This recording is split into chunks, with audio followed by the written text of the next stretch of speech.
According to Brene Brown, author of several New York Times bestsellers, including The Gifts of Imperfection, Let Go of Who You Think You're Supposed to Be, and Embrace Who You Are, the definition of perfectionism goes something like this. Perfectionism is a self-destructive and addictive belief system that fuels the thought, if I look perfect, live perfectly, and do everything perfectly, I can avoid or at least minimize the painful feelings of shame, blame, and judgment. Hi, I'm Deborah Poneman, founder of Yes to Success, where we share knowledge and tools for you to live your ultimate life and ageless, anti-aging for your brain, your body, and your future. Brene Brown goes on to explain that perfectionism is self-destructive simply because there's no such thing as perfect.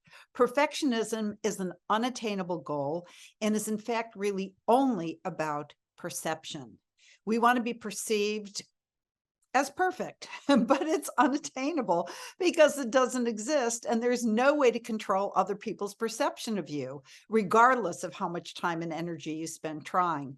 Perfectionism is addictive because when we do experience being judged or blamed or feeling shame, we often believe it's because we weren't perfect enough. So rather than question the faulty logic of perfectionism, we become even more committed to our mission of living, looking, and doing everything just right. So how do we overcome perfectionism? Well, we need to be able to acknowledge our vulnerabilities and practice self-compassion first off. When we become more loving and compassionate with ourselves and we begin to practice what Brene calls shame resilience, we can embrace our imperfections. And it's in the process of embracing our imperfections that we find our truest gifts and create our most meaningful connections and deepest relationships. So first, I would like you to notice the difference between perfectionism and healthy striving. Healthy striving is simply wanting to do a good job for positive reasons and not because you believe that if you're perfect, you can avoid shame, blame, and judgment, all three of which we need to accept as realities of life.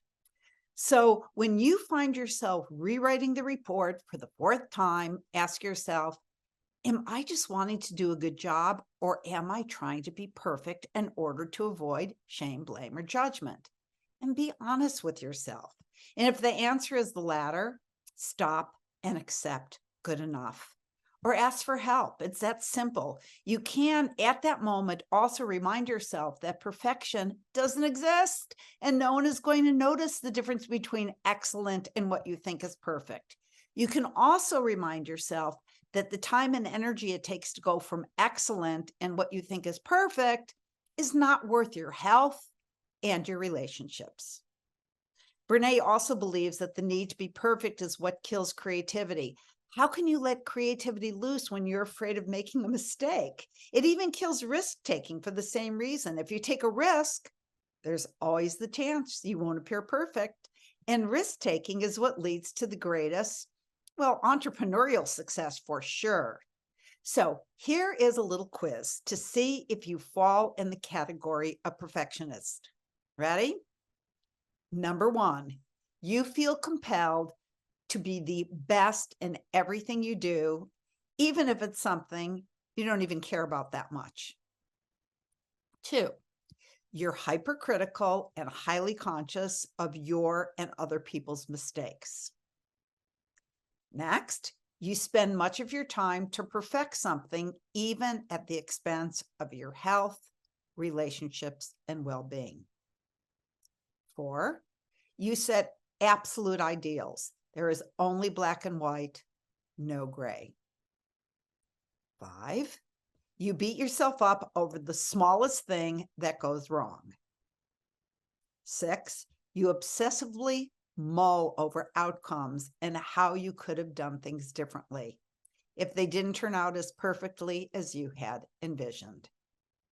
7, you're hypersensitive and defensive towards criticism, even if you kind of, act like it's okay, like accept it, but inside you're just churning. 8, you are so obsessed about achieving your goal that you seldom, if ever, enjoy or even notice the journey. So I invite you to let go of the need to be perfect, because the opposite of perfection isn't imperfection or mediocrity. The opposite of perfection is reality. See you next week.